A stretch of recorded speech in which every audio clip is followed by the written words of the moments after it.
Mga kababayang Pilipino, alam kong lahat po tayo nagmamahal sa ating bansa. Ano po? Though, siyempre, hindi naman siguro lahat. Merong mga nagtatraidor nga dyan sa ating bansa. Ano po? Pero, ito po yung patuloy nating ipanalangin. Ano po? Kasi ito po, ang sinasabi ng Panginoon na dapat tayo magbuklod-buklod sa ating pananalangin para sa ating minamahal na Presidente, Ferdinand Marcos Jr. Kasi po,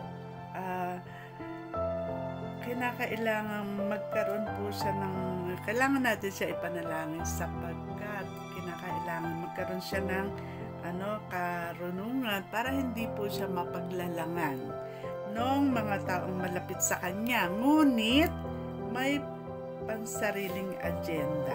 Ano po?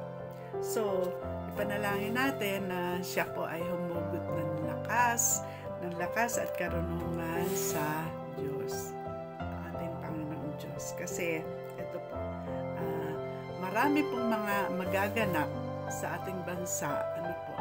Maraming magaganap na kinakailangan niya talaga yung karunungan nagmumula sa Diyos. So, kailangan talaga ipanalangin natin ating President Ferdinand Marcos Jr. Lalo na po, sinasabi ng Panginoon na meron po mga paparating, paparating na mga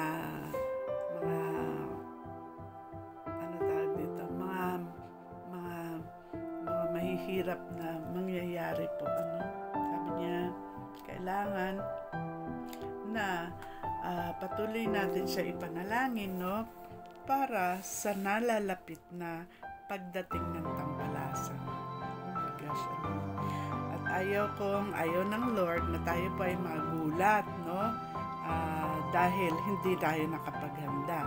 So, patuloy natin ipanalangin ng ating Pangulong Ferdinand Marcos Jr. upang kanyang malaman kung ano mga nararapat na gawin sa sandaling dumating yung tambalasan. Pero mga kababayan, mas maganda po na tayo po ay handa. Handa sa pagdating ng anumang talaga pong yayanig sa ating bansa. Tayo na may sasagilahan ng takot. Pero mas maganda po, bukod sa talaga ipanalangin po natin ang ating Presidente, kailangan po niya yun yung karunungan galing sa Diyos. Pero tayo naman po, mas maganda po na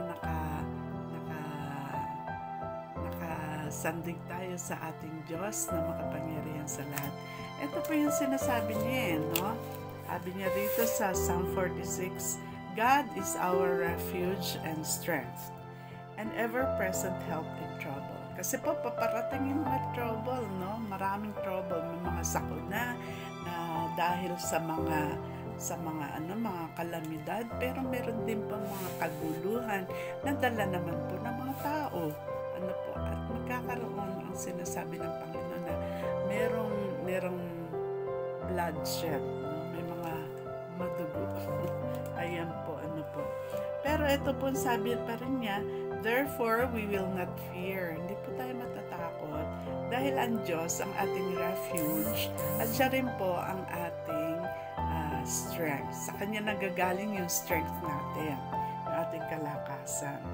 Sabi pa rito sa Psalm 46 verse 2, therefore we will not fear, though the earth give way and the mountains fall into the heart of the sea. Kailan ba nangyayari yun? Di ho ba? Kailan nangyayari yun? Di maaaring malakas na na lindol, po. Sabi niya, though its waters roar and foam, and the mountains quake with their surging, yung mga talagang nagse-surge, yung mga nagdadaluyong na mga alon, at maaaring tawag dito, pumasok sa di ba yung tsunami, ganun. Pero yung daluyong nangyari doon sa Yolanda, di ba? Ganun. Pero kung sa Diyos tayo nagtitiwala, hindi tayo dapat matakot. Ayan. So, yun po, tandaan po natin na ang ating Diyos Diyos ang ating kanlungan at siya po ang ating kalakasan. Ayun po, sa Kanya po tayo magtiwala. At mahalaga din po na kapag dumating yung mga ganyang kalamidad, ganyang sakuna, kaguluhan, digmaan, or whatever, ano po, yan po ay alam natin na safe tayo under the wings, ano po, yung malalabay na pakpak ng ating Panginoon. Dapat nandun tayo. At meron po tayong gano'n kung tayo po ay Kanyang anak. At paano naman tayo nagiging anak ng Diyos?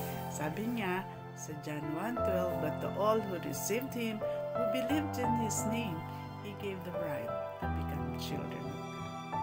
At pagka tayo po ay anak ng Diyos, di siyempre siya po yung mag-iingat sa atin. At kung sakali man na talagang paalis na tayo sa mundo, mahalaga rin na alam natin na sa Kanya tayo pupunta sapagkat si Jesus Christ nasa puso natin. Amen po ba? So ngayon po, maganda tayo, parang may paparating na talaga, malapit na eh. Ayan, katulad nun sa Israel, hindi naman natin akala, biglang isang umaga, no, madaling araw pa yata, doon, no ba? Bigla silang sumalangay at marami napatay. Diyan natin alam kung ano mangyari sa atin. Pero mahalaga na handog po tayo sa kamay ng ating Diyos na siyang nag-iingat sa atin. Amen? Our very present help in trouble.